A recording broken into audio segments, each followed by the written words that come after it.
Pourquoi il y a une barrière psychologique à être actif et publier sur LinkedIn selon toi? La raison principale, c'est bien sûr que c'est un enjeu de réputation. Les gens qui vous découvrent sur LinkedIn, c'est potentiellement ses collègues, des boss, des futurs clients. On recrute de plus en plus au-delà des compétences. On recrute aussi sur la personnalité. Certains employeurs n'aiment pas mon contenu et donc ne vont pas me proposer un job à cause de mon contenu. À force de vouloir plaire à tout le monde, tu plais à personne. Tous les experts disent que l'algorithme va détecter quand c'est un texte qui est complètement généré par l'IA, du coup qui perd complètement son côté authentique et humain, et donc ça va fonctionner beaucoup moins bien. L'humain, c'est de la créativité, de l'intuition, de l'émotion. Si quelqu'un n'a que 15 minutes par semaine pour LinkedIn, quelle est l'action unique qu'il doit faire? Alors, sans hésiter, il faut... Nouvel épisode de The Feeds, le podcast qui nourrit vos connaissances sur les réseaux sociaux. Ah bah c'est facile, je dois même plus te présenter. C'est Comment moi. Tu vas, Fred? Super bien, et toi? Ça va magnifiquement bien. Très hâte de discuter. Aujourd'hui, c'est LinkedIn. On va s'attaquer à quelque chose dont on parle peu. Et j'avais envie d'appeler ce podcast Be Part of the 10% parce que c'est très facile. On en a parlé dans le Rapid Fire de notre premier épisode. 10% des utilisateurs publient au moins une fois par mois. C'est un truc de fou. C'est très peu. C'est super peu. Et en plus de ça, ça inclut ceux qui font juste partager, sans rien écrire. Donc, du repost. Voilà, du repost. Donc, c'était quoi? 3-4% publient une fois par mois quelque chose d'original qui leur est propre. Comment est-ce qu'on peut expliquer ça sur une plateforme avec 1,3 milliard d'utilisateurs, où mathématiquement, la concurrence est la plus faible parce que personne n'est actif? Pourquoi il y a une barrière psychologique à être actif et publier sur LinkedIn selon toi? Donc, pour ceux qui ne le sauraient pas, LinkedIn, c'est le réseau social B2B entre professionnels. Et donc, la raison principale de ce manque de création de contenu, c'est bien sûr que c'est un enjeu de réputation. C'est-à-dire que les gens qui vous découvrent sur LinkedIn, c'est potentiellement ses collègues, des boss, des clients, des futurs clients, et donc on a envie de dire des choses qui sont pertinentes, qui donnent de la valeur, parce que l'enjeu c'est d'avoir une bonne réputation d'un point de vue professionnel. Et donc déjà là, on a cette barrière psychologique à l'entrée. C'est vrai que si on regarde en tant que réseau social, en tant que tel, comme il y a moins de gens qui postent, il y a une plus grande opportunité à être visible. Mais bon, c'est sans tenir compte évidemment de cette barrière psychologique de réputation. Ouais, parce que ma propre analyse, c'est voilà, tu vas sur Instagram ou sur un autre réseau social, tu peux partager ta passion, tu peux partager ce que tu manges, tu peux partager un moment familial, peu importe. Effectivement, sur LinkedIn, on est plus en train de s'adresser à des collègues, boss, futurs boss, autres entreprises. Ceci étant dit, on recrute de plus en plus au-delà des compétences, on recrute aussi sur la personnalité. Donc, est-ce que ce ne serait pas disruptif, mais positivement disruptif, de commencer à publier un peu plus sur sa personne, sur les réseaux? Sur LinkedIn particulièrement? Ouais, tout à fait. Après, ça peut être perçu aussi comme une certaine forme de vitrine sur son savoir-faire, sur qui on est et comment un peu nos convictions professionnelles. Mais on peut aussi avoir le retour de flamme, c'est-à-dire que à partir du moment où on prend la parole, il y a des gens qui peuvent apprécier le contenu et il y a des gens qui peuvent ne pas apprécier le contenu. Et donc, en tant que, je prends l'exemple tu disais, futur employé, je veux trouver du travail, le risque pourrait être, ou en tout cas la peur pourrait être que certains employeurs n'aiment pas mon contenu et donc ne vont pas me proposer un job à cause de mon contenu. Donc on peut voir les choses vraiment dans les deux sens. Moi déjà, je pense qu'il faut le faire si on le sent. Ouais. Ça, c'est la première chose, bien sûr. Se forcer, c'est toujours mauvais. C'est toujours mauvais parce que là, on manque d'authenticité, de sincérité, etc. Mais il faut aussi, de nouveau, on en revient aux fondamentaux des réseaux sociaux, c'est quelle valeur on veut donner à notre audience. Donc, connaître son audience et ensuite lui proposer de la valeur. Et ça, ça se stratégise, même en tant que personne. Donc, c'est important de revenir à ce principe, je vais dire, de base. Ouais, et j'ai quand même envie de rebondir sur on a peur de ne pas plaire dans une communication sur LinkedIn et du coup, ça fermerait des portes. Il y a quand même une expression qui, moi, m'est restée en tête depuis très longtemps, c'est à force de vouloir plaire à tout le monde, tu plais à personne. Et donc, est-ce que ça pourrait pas un peu alléger la pression LinkedIn de se dire mais en fait, c'est pas grave si ma publication, elle plaît pas à un certain nombre de potentiels employeurs, parce que si ce que j'écris ne leur plaît pas, ma personnalité ne va pas leur plaire, et donc il n'y a pas un bon matching entre moi en tant qu'employé et eux en tant qu'employeur. Ouais. Et ce serait un premier filtre, en fait. C'est clair. Non, mais je pense que c'est aussi très culturel. C'est-à-dire qu'aux États-Unis, il y a LinkedIn et de façon plus générale aussi, on est beaucoup plus en mode sales, se vendre soi-même. On ne plaît pas à tout le monde et comme tu dis, ça fait une sélection, on va dire, un peu naturelle.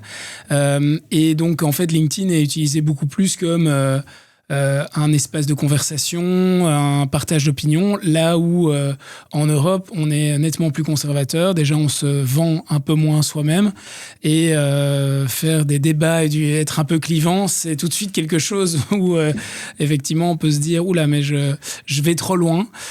Donc, je pense que c'est aussi quelque chose de très ancré culturellement. Et d'ailleurs, on le voit, hein, je pense que LinkedIn est beaucoup plus saturé du côté des États-Unis, là où en Europe, on peut encore avoir des opportunités de visibilité si on prend la parole sur une niche. Et souvent, l'Europe est quelques années en retard sur les États-Unis. On dirait que LinkedIn ne fait pas partie des exceptions. Ici, ce que j'ai bien aimé, c'est que tu as voulu un peu reprendre les bases. Donc, quand tu te lances sur un réseau, tu dois d'abord avoir un peu ton objectif, connaître ton audience et te poser la question de quelle valeur tu veux ajouter à cette audience. Alors, forcément, de nouveau, moi, je vais parler sport. Un truc qui est très important quand tu commences en sport, c'est de connaître les règles. Parce que si c'est les règles qui définissent la façon avec laquelle tu vas jouer et la stratégie que tu vas prendre pour pouvoir jouer à ce sport. Je vais prendre un exemple évidemment du monde du MMA. Récemment, il y a eu un changement de règle. On a changé la définition d'un athlète au sol.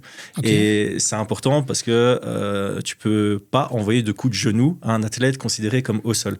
Donc, avec le changement de règles, il y a eu des changements de stratégie chez chacun des combattants.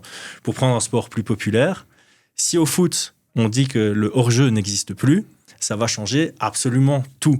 Donc ici, on va peut-être revenir sur les bases, mais avant de publier sur LinkedIn, c'est important de connaître un peu les règles de l'algorithme de LinkedIn. Ouais. Qu'est-ce que tu peux me dire là-dessus ? Qu'est-ce qui va définir qu'une publication est visible ou non ? Qu'un athlète est au sol ou qu'on peut mettre un coup de genou ou pas. Voilà, version LinkedIn, bien entendu.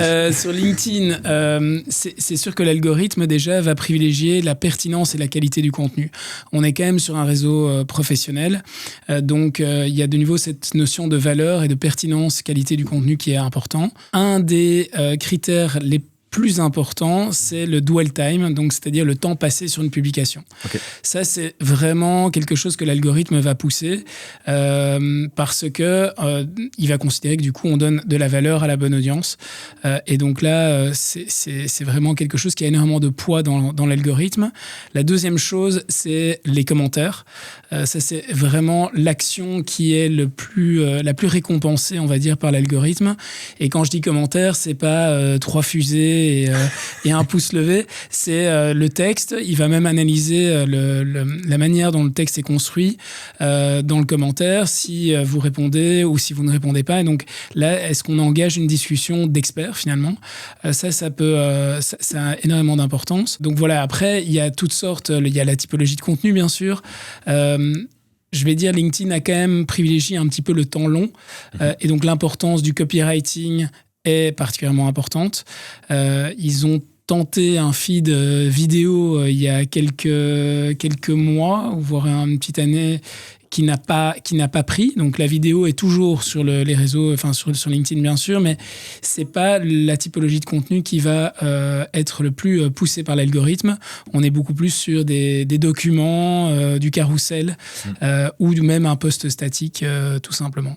Et donc quand tu parles de dwell time, c'est pas vraiment le watch time, parce que quand on entend watch time, on pense vidéo. Ici, le dwell time, ça va être le temps passé sur la publication. Que ce soit une vidéo, tu la regardes, donc tu gagnes du dwell time, mais ça peut être aussi sur de la lecture, tout simplement. C'est de la lecture, et ça peut être aussi sur de la lecture de commentaires. Parce que si tu suscites une interaction avec un certain nombre de ton audience, certaines personnes de ton audience, en fait, les personnes qui tombent sur ta publication, ça peut aussi les intéresser de voir les débats qui peuvent naître de ta publication.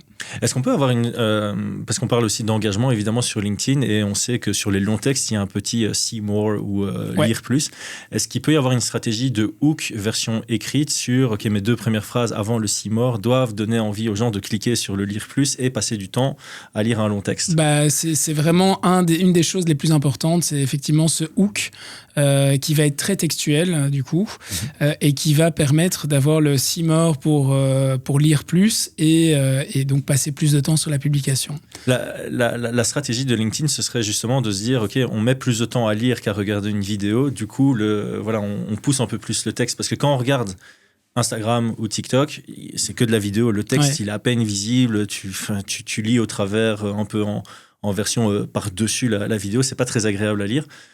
Sur LinkedIn, on voit d'abord le texte et puis la vidéo. Ça fait partie un peu de cette stratégie de LinkedIn. Et est-ce que ça met un peu au cœur l'importance du texte, limite par rapport à la vidéo? Non, c'est clair. Pour moi, LinkedIn est quand même à la croisée des chemins. Ils viennent du texte. Maintenant, on sait que la majorité des réseaux sociaux, c'est plutôt de la vidéo. On voit TikTok, Instagram, c'est les Reels, c'est du short vidéo 9-16. Ils ont tenté un peu cette voie-là et on voit bien que c'était compliqué, donc ils ont fait un peu rétropédalage. À côté de ça, il y a des plateformes comme Substack qui explosent et qui sont du texte, typiquement, du temps long, et qui pour moi sont un vrai concurrent à LinkedIn. Donc en fait, LinkedIn, ils vont devoir se positionner entre aller sur du contenu pertinent, qualitatif, plus textuel, ou de la vidéo plus infotainment. Donc on peut donner de la valeur à une audience en divertissant. C'est ça l'infotainment. En même temps, il faut choisir. Je pense qu'on ne peut pas faire les deux. Et donc là, ils sont un peu entre les deux et ils ne savent pas encore exactement où aller. Mon sentiment, c'est qu'ils vont aller plutôt sur le temps long, le côté écrit et donc Substack, comme dans leur ligne de mire, même s'ils sont au-delà de Substack. Mais c'est un concurrent sérieux pour eux, à mon avis. Mais en fait, c'est ça. S'ils se positionnent comme réseau social, les concurrents sont déjà bien établis et sont déjà peut-être trop loin, TikTok, Instagram. Et s'ils se positionnent comme, on va appeler ça blog, peut-être, version un peu long texte, ils sont devant, grâce à cette partie un peu réseau social. Mais il y a des concurrents qui commencent à se former et donc ils risquent de tomber le pet entre deux chaises, pour pas dire l'autre mot. Et donc, il y a un changement stratégique auquel on doit s'attendre du côté de LinkedIn en 2026 ? Il faudra voir comment l'algorithme évolue. Mais le côté dwell time, c'est déjà un indicateur qui vont plutôt vers ça. Mais donc, oui, on va suivre ça de près. Et alors, je pense aussi, il y a les créateurs de contenu et ceux qui postent, ceux qui créent du contenu sur LinkedIn. On va regarder ceux qui restent fin 2026. Est-ce que ce sont les donneurs de leçons en mode gourou qui font de la vidéo et qui pourraient très bien poster le même contenu sur Instagram et TikTok? Ou est-ce qu'on va voir émerger des créateurs de contenu plus experts, sans doute du coup plus pertinents aussi, sur une niche? Je pense que ça aussi, ça va être un bon indicateur pour voir ce que finalement LinkedIn va choisir comme direction en termes de création de contenu. Ouais, c'est ça. En fait, il faut vraiment apporter de la valeur par l'écriture, en fait. Ouais. Parlons un peu EGC, ça va faire partie de nos sujets classiques sur The Feed, et parlons aussi personal branding. Ça commence tout doucement à prendre, malgré qu'on est tous les deux d'accord sur le fait que c'est un levier très très puissant pour les marques, mais aussi pour les personnes. Avant de commencer, on va peut-être scinder personal branding, EGC, c'est pas exactement la même chose. Comment est-ce que toi tu définis personal branding ? Personal branding, c'est finalement le marketing de soi. C'est donc appliquer des techniques de marketing traditionnelles d'une marque à une personne.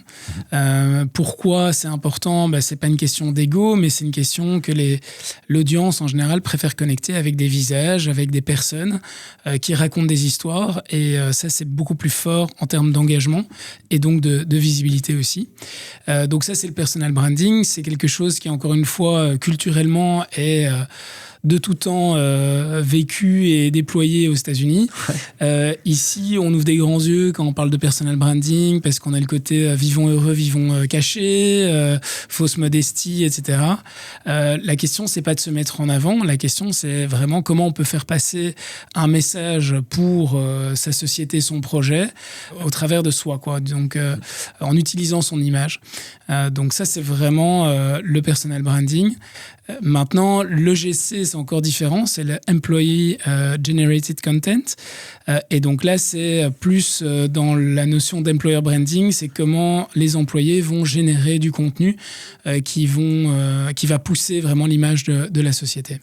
Donc je vois bien la distinction. Maintenant, si on revient sur personal branding, quelle est la plus-value d'en faire pour soi, mais pour le cas des employés, pour l'entreprise dans laquelle ils travaillent? Parce que c'est là où ça va peut-être un peu légèrement se rejoindre, ou si on fait des ensembles, il y a une intersection entre les deux. Ouais, bah écoute, pour soi, c'est intéressant parce que ça peut permettre de mettre une vision des valeurs de son entreprise en action. C'est un partage de connaissances aussi. Donc, c'est comment on peut expliquer des expériences qu'on a eues, des problèmes qu'on a vécus pour qu'une plus large partie de l'audience puisse apprendre de ça. Donc, on a quand même un sentiment de satisfaction quand on fait ça. Pour la société, c'est directement de la crédibilité humaine, personnelle qui rejaillit sur la société. Donc, c'est plutôt bénéfique. Et sur l'Employee Generated Content, là, je vais dire, c'est surtout de la crédibilité qui va rejaillir sur la société. Donc, parce que des contenus humains faits par des collaborateurs, évidemment que c'est 1000 fois plus puissant que la société qui dit « venez travailler chez moi ». Il y a un mot-clé que tu as utilisé, selon moi, dans tes phrases ici, c'est expérience. Et je pense que pour les Européens, c'est peut-être ça qui va faire la distinction avec, aux États-Unis, le personal branding, c'est perçu un peu comme se vendre, avoir un ego un peu surdimensionné. Et en Europe, on n'a pas encore trop cet état d'esprit. Et on a peur, justement, d'écrire sur soi parce que ça donne l'impression de je suis pas humble, je me vante, etc. Est-ce que quand on parle d'expérience, c'est quelque chose qui est propre à chacun? C'est j'ai vécu ça, voici les leçons que j'ai tirées et je vous les donne pour que vous puissiez ne pas faire les mêmes erreurs que moi, par exemple. Est-ce que c'est un angle qui pourrait être intéressant en 2026 sur LinkedIn?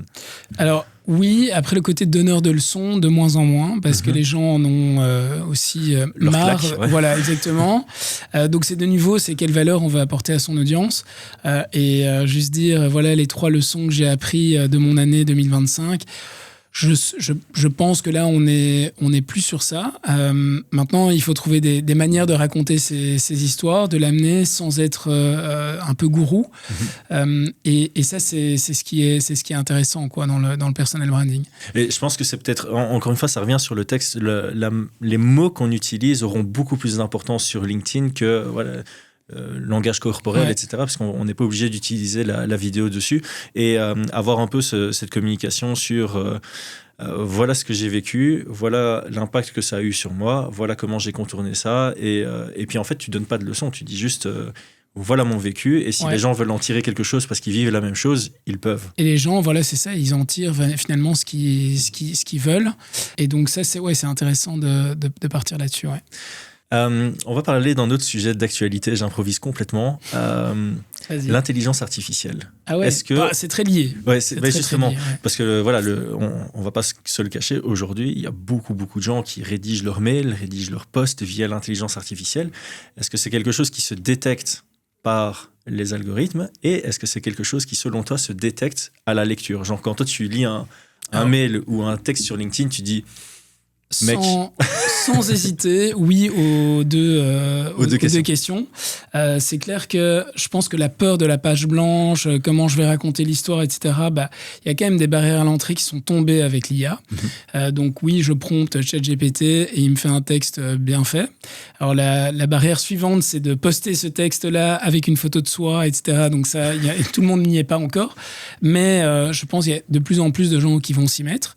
D'où d'ailleurs un peu parfois l'inondation de contenus qui sont peu intéressants et qu'on sent aussi à plein nez venir de l'IA, quoi.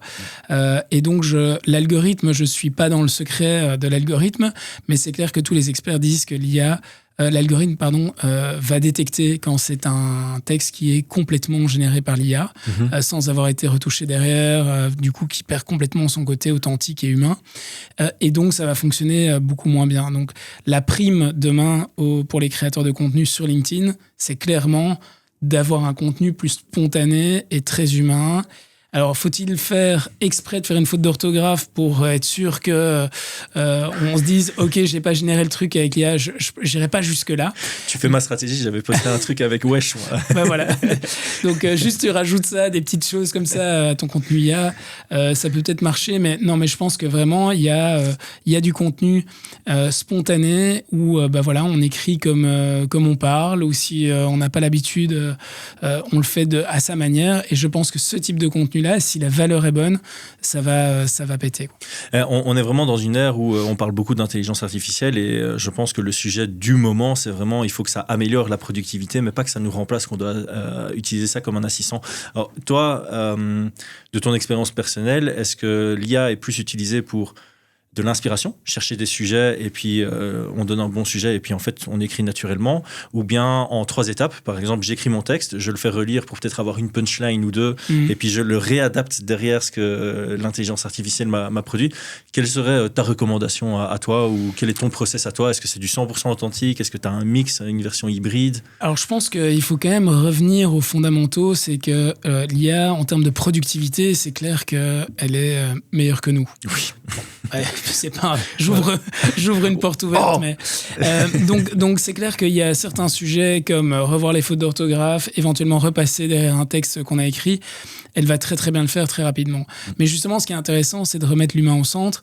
Et l'humain, c'est de la créativité, de l'intuition, de l'émotion, des choses que voilà, on peut connecter parce qu'il y a que moi ou il y a que toi qui peut voir le truc comme ça. Et ça, l'IA. Plus compliqué de le faire pour le moment. Donc, il faut combiner les deux. Et donc, moi, je dirais toujours tout ce qui est idée, intuition, manière de voir les choses, il faut que ça reste humain, quoi. Donc, ça doit être le créateur de contenu qui doit être à l'origine de ça. Et puis, il peut se faire aider dans son process créatif par l'IA. Mais pas dire fais-moi un planning de 8 posts en te basant sur tel et tel créateur de contenu. Bon, ça, c'est finalement du copy-paste, dit un peu différemment. On va gratter un peu de visibilité, mais ça n'apporte pas grand-chose à l'audience. Donc, moi, je déconseille de faire comme ça. Ouais, d'autant plus qu'on va revenir un peu à la base. Tu disais que LinkedIn, c'est surtout du B2B. Et si c'est pas du B2B, c'est une personne qui va potentiellement, par la suite, trouver un métier via LinkedIn. Si on tombe sur toutes ces publications qui ont été générées par l'intelligence artificielle, après, tu rencontres la personne en entretien. C'est pas du tout la même personnalité. Là, t'as la vraie vie. Voilà, on s'en rend compte directement. Donc, je pense qu'il faut toujours avoir cette vision à long terme. Sincèrement, je pense que l'intelligence artificielle peut faire en sorte qu'il y ait des publications qui performent et tout ce qui s'ensuit.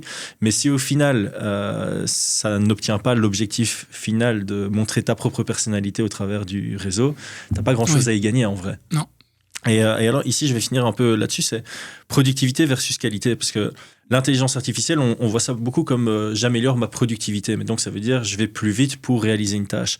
Ici, si on fait le texte soi-même, qu'on le fait relire par l'intelligence artificielle et puis qu'on le recorrige derrière, au final, on perd en productivité parce que le process sera plus long que juste écrire le texte et le taper. Par contre, on a une opportunité d'améliorer la qualité. Ouais. Donc, on a toujours ce débat classique de est-ce qu'on veut être plus productif ou est-ce qu'on veut fournir plus de qualité. Ouais. Et là, pour l'instant, déjà, commencer à poster sur LinkedIn 2 fois par semaine avant de vouloir faire tous les jours. Je pense que un peu de régularité et donc un peu d'aide à la productivité via l'IA, c'est déjà très bien.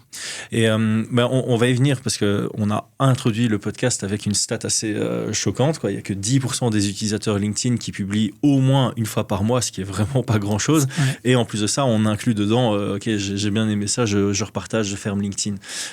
Ici, il y a donc une place à se faire. Toi, tu parles de 2 publications par semaine. Est-ce qu'il y a une raison derrière ou est-ce que tu penses que, vu le faible volume qu'il y a en Europe, on peut commencer avec une publication par semaine, voire moins, pour commencer à se faire une place? On peut déjà commencer avec une publication. Il vaut mieux commencer avec une publication par semaine et s'y tenir pendant 52 semaines que de commencer avec 2 publications semaine et puis s'arrêter au bout d'un mois. Donc, c'est clair que la régularité, l'algorithme aime ça parce qu'elle comprend qu'on veut donner du contenu, on est spoté comme un créateur de contenu et donc c'est important d'avoir cette régularité, aussi connaître son audience, donc voir quand poster, même si de mon expérience, c'est un bon contenu en fait percera toujours. Que ce soit à 8h du matin, ce que tu entends par là, c'est 8h du matin. 8h du matin ou le samedi à 18h, si le contenu est bon, ça va péter. Donc ça, il ne faut pas trop s'en faire. Et LinkedIn a aussi un temps, donne une visibilité organique quand même plus élevée en moyenne que les autres plateformes et un peu plus longue. Donc le contenu va être proposé à l'audience parfois 2-3 semaines plus tard. Ouais. Ça, on voit beaucoup. Donc il y a une long tail en fait de visibilité qui est beaucoup plus importante que sur les autres réseaux, quoi. Ça va pas vivre 24 heures et puis ça disparaît. Ouais, en fait, il n'y a pas de trends sur LinkedIn. Donc t'es moins sur le côté éphémère de la chose. Et comme tu l'as dit, la pertinence a plus d'importance que la viralité sur LinkedIn. Donc une publication peut être pertinente pendant 3 semaines sur LinkedIn parce que l'actualité va pas aussi vite. Donc effectivement, quand tu vas sur ton feed, et c'est peut-être parce qu'il y a tellement peu de concurrence qu'en fait LinkedIn se dit tiens, qu'est-ce que j'ai proposé à cet utilisateur ? Il a déjà fait le tour des publications des 5 derniers jours de ses connexions. Bah, tu vois qu'une de tes connexions a liké un post de quelqu'un d'autre et ça apparaît dans ton feed. Et donc effectivement, il y a cette... Il y a peut-être cet intérêt de publier sur quelque chose qui est moins proche de l'actualité et qui est plus général. Ouais, en fait, du moment que ça soit sur ton domaine d'expertise, c'est ça le plus important. Et l'algorithme va aussi te reconnaître comme un expert dans tel ou tel domaine et donc te proposer aux gens qui sont concernés par ce sujet. Donc, il vaut mieux aussi être plus niché dans son expertise qu'on partage sur LinkedIn plutôt que de vouloir parler un peu de tout. Donc, si vous faites du marketing, il vaut mieux être marketing sur TikTok avec des créateurs de contenu et donc vraiment commencer à proposer un point de vue intéressant sur cette niche-là plutôt que de parler de marketing et au sens large, quoi. C'est ultra intéressant parce que j'ai vu une vidéo ce week-end de Gary Vee qui parlait de TikTok et il disait aujourd'hui sur TikTok en fait tu peux je sais plus c'est quoi l'exemple qu'il prend mais je pense que tu peux manger une pistache et 3 ans plus tard tu vas te retrouver influenceur de qualité de pistache. Donc tu peux publier sur quelque chose, ça n'a rien à voir sur TikTok. Ouais. Tu peux être un sportif de haut niveau et publier un truc sur quelque chose, les plantes et en fait ça va te créer une opportunité professionnelle 3 ans plus tard. Sur LinkedIn, ça me semble plus important de vraiment se dire ok, moi, ma compétence ou la raison pour laquelle les gens aiment bien me parler, c'est cette raison-là et je dois communiquer dessus et uniquement dessus. Je dois vraiment avoir une ligne directrice sur LinkedIn. Je n'ai pas commencé à m'éparpiller sur plein d'expertises différentes. Non. Après, rien n'empêche de faire des tests de temps en temps, mais il vaut mieux aussi... il vaut mieux prendre une niche d'expertise et taper là-dessus pour créer justement de la notoriété, de la conversation autour de cette niche-là, quoi. Ce qui n'empêche pas de raconter des bonnes nouvelles qu'on vit au sein de sa boîte ou des choses comme ça. Il y a aussi le côté célébration sur LinkedIn est important. Maintenant, on en voit beaucoup, donc il faut le faire de façon de niveau très authentique, spontanée et sympa pour son audience, quoi. Ouais, presque sélective, en fait. Et sélective, ouais. Alors, dernière question. Selon toi, si quelqu'un n'a que 15 minutes par semaine pour LinkedIn, quelle est l'action unique qu'il doit faire ? 15 minutes, c'est pas grand-chose. Alors, sans hésiter, il faut commenter des posts. Comme ça donne de la visibilité, évidemment, à du contenu qu'on apprécie. Mais aussi, ça donne de la visibilité à soi-même. C'est-à-dire qu'on va remonter dans le feed de ces relations. Chris a commenté telle publication. Ah tiens, pourquoi Chris a commenté ça ? Qu'est-ce qu'il a dit ? Et donc, ça va donner aussi de la visibilité à la personne qui commente. Donc, c'est vraiment l'acte qui est le plus valorisé par l'algorithme. Donc, sans hésiter, commenter un maximum. Ok, ouais, donc en fait, je viens de faire un podcast avec Franz ici où on dit faire partie de la culture sur TikTok et justement, quelqu'un qui vient, qui publie, qui s'en va, les algorithmes n'aiment pas trop. Donc là, avant même de penser à publier pour soi, c'est être actif auprès de sa communauté, de ses connexions, de son réseau, de son network, pour montrer de l'activité. Et en fait, là, on va commencer à préchauffer l'algorithme. Et puis sans doute aussi avoir de la visibilité déjà pour soi-même sans publier. Et alors évidemment, il y a le step de publier. Donc là, il faut se fixer quand même une petite ligne directrice, c'est-à-dire savoir ce qu'on veut dire, quelle valeur on veut amener Et ensuite, quelle fréquence et puis s'y tenir, quoi. Donc 15 minutes, ça passe très vite. Donc, je pense que si on veut commencer à publier de façon un peu sérieuse, il faut quand même consacrer plutôt 1 heure minimum par semaine. De nouveau dépendant du nombre de contenus, mais 1 heure, c'est pas mal. Et ça peut déjà générer pas mal de visibilité et d'opportunités. Parce que de nouveau, tout ça, on le fait pas que pour publier, mais pour donner de la visibilité à sa boîte, à son projet, être considéré comme un expert et demain avoir des opportunités aussi business. Ouais, c'est clairement pour se positionner. Écoute, est-ce qu'on a fait le tour de LinkedIn ? Ouais, je pense. On a fait un tour pas mal. Après, moi, je serais ravi justement de partager avec ceux qui ont des questions. Donc, je ferai des publications LinkedIn sur ce sujet. Et puis, on verra un peu les commentaires. Mais moi, c'est un sujet qui m'anime pas mal. Mais en fait, il y a vraiment ce truc pour revenir un peu sur le sport ou quoi, où tu peux te voir comme un avant-gardiste. Tu vois, s'il y a un nouveau sport qui sort, ou je pense que dans les jeux vidéo, ça existe beaucoup. Tu as un nouveau jeu vidéo qui sort. Si tu fais partie des premiers à y jouer, tu prends de l'avance dessus. Et donc là, comme on l'a dit, il y a très peu de concurrence. Donc s'y mettre en 2026, c'est absolument pas trop tard. C'est même clair. Parmi les piliers de créateurs de contenu LinkedIn qui peut du coup faire gagner en visibilité et ouvrir pas mal de portes. Donc il faut s'y mettre. Il faut y aller. Voilà, comme disent certains joueurs de foot, il faut qu'on y va. Un petit rapid fire pour terminer ? Allez, vas-y. Alors, vrai ou faux ? En France, LinkedIn touche désormais plus de 85% de la population active. Vrai, je dirais. Ouais. En juin 2025, LinkedIn comptait plus de 34 millions d'utilisateurs en France, ce qui représente environ 88% de la population active. Aussi vrai. Donc ça, c'est le deuxième marché européen après le Royaume-Uni. Deuxième question, toujours vrai ou faux ? En Belgique, on compte moins de 3 millions de membres sur la plateforme. Ça doit être autour, alors peut-être vrai, pas un peu moins, ouais. Non, c'est un peu plus. On a dépassé les 5 millions de membres en Belgique. Ok. Et donc, c'est un taux de pénétration de 61% chez les 18 ans et plus. Pas mal. Donc, encore une fois, une raison de s'y lancer. Le temps moyen d'une session sur LinkedIn est d'environ 8 minutes. Ah, dur. C'est dur, hein, ça ? Donc, tu ouvres LinkedIn en moyenne, combien de temps ? Je dirais vrai. Ouais, exact. En moyenne, c'est 8,3 minutes, donc c'est 8 minutes. Donc, ils y viennent pour ce qu'on appelle des fenêtres d'engagement rapide. C'est souvent pendant les pauses café ou pendant des petits trajets, pas en voiture, hein, sauf si vous êtes pas au volant. Si vous êtes à côté du conducteur, ça va. Mais voilà, les petits taxis, Uber, métro, etc. En Belgique, seulement 2,5% des membres publient au moins un post par mois. Vrai ou faux ?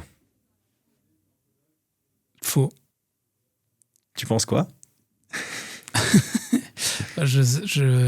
Tu dirais plus ou moins ? Moins. Ouais, c'est légèrement moins. 2,2% des membres belges ont publié au moins une fois par mois. Donc voilà, ça c'est... C'est vrai. Et on est sur le original. Donc c'est pas riposte, c'est vraiment quelqu'un qui prend son temps d'écrire quelque chose. Bon, il y a certainement un pourcentage dedans, c'est de l'intelligence artificielle et un copier-coller. Voilà, donc c'est vraiment ce truc de viens sur LinkedIn, publie quelque chose qui t'est propre et il y a vraiment une place à se faire. C'est clair. Dernière question, avec l'algorithme 2026, un post avec 50 commentaires a plus de portée qu'un post avec 500 likes. Vrai ou faux ? Ouais. Vrai. Ouais, complètement. Ouais. Donc ça, on en a parlé. Ça rejoint, le commentaire a plus de poids que le like. Et parfois, on a des impressions qui explosent alors qu'il n'y a pas beaucoup de likes. Parce que aussi, il y a ce dwell time qu'on peut pas voir. Alors, on peut le voir sur les vidéos, on peut voir le visionnage, le temps moyen de visionnage. Mais ça, c'est le watch time. Donc, si quelqu'un... c'est le watch time. Et donc, comme l'algo préfère tout ce qui est statique hors vidéo sur LinkedIn, ça, on peut pas voir... On peut pas le voir, malheureusement. Ouais, et c'est vrai que tu vas passer plus de temps à lire des commentaires qu'à compter le nombre de likes, puisque l'algorithme le compte pour toi. Et en fait, je vais terminer sur une stat parce que j'ai fait un reporting pour un client ce matin. Alors, j'ai pas cité le client, j'ai pas donné les chiffres exacts, mais j'ai fait la moyenne du watch time sur le contenu qu'on a fait pour eux sur TikTok versus ce qu'on a fait sur LinkedIn. Le watch time sur LinkedIn est plus de 4 fois plus élevé. Donc ça, c'est un indicateur quand même sur... on le sait, un TikTok, c'est vraiment du très, très rapide. Ça skip très vite les vidéos. Donc, sur LinkedIn, on peut dire qu'on a un tout petit peu plus le temps d'installer le message qu'on veut faire passer au travers d'une vidéo. Ouais. Et puis, il y en a moins. Donc déjà, par définition. Il y a moins de vidéos que sur TikTok, donc forcément, il y a moins de concurrence. Donc, on a tendance à regarder, parce que le cerveau humain aime bien quand même le côté facile. Oui. Donc, même si sur la vidéo est LinkedIn, sympa, même sur LinkedIn, je pense que tu as des grandes chances de la regarder en entier, quoi. Mais je pense qu'il y a quand même ce côté d'état d'esprit quand tu vas sur un réseau. Je pense que quand tu vas sur TikTok, tu as envie de tomber sur quelque chose qui te plaît directement et tu as plus cette tendance à être actif avec ton doigt, on va dire. Sur LinkedIn, tu es potentiellement plus là pour lire quelque chose d'intéressant. Et donc, tu vas prendre un tout petit peu plus de temps pour te dire, OK, est-ce que ça m'intéresse ou non. On n'est pas au format film où le hook, c'est peut-être 5 minutes maintenant.